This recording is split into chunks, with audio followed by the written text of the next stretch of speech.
What she didn't tell you is that you're not compelled to take her recommendation.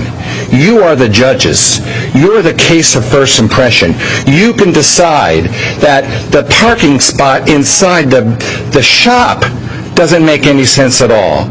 And I urge you to use your good judgment. Thank you very much.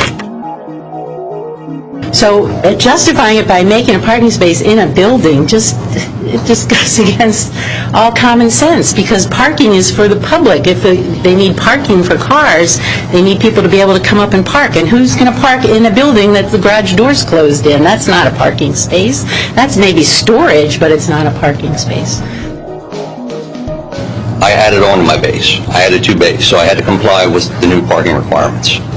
We questioned the county about parking in the bays, and we were told absolutely not, you cannot count that. We questioned them about stacking cars in the existing curbed parking area that was striped, and they said you cannot stack cars. So we submitted a parking plan that was perfectly workable, and it was flat out turned down by the planning department and said rework it. So we reworked the second plan, and they turned it down based on that 1 space was too short, 2 spaces were too close to entranceways, and they weren't the safety.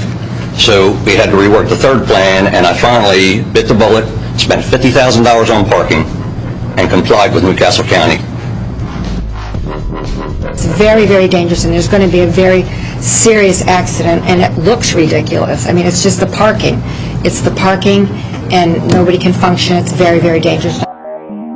If we're going to discuss things like whether or not a general parking area spot is in a building or not, and it's not prohibited or allowed, then I would depend on you guys to make the common sense decision here, which is it is not a parking space, it is a service space for working on the cars, not for parking.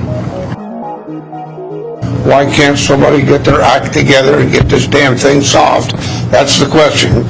No answer required. And why can't the county admit that they made a mistake?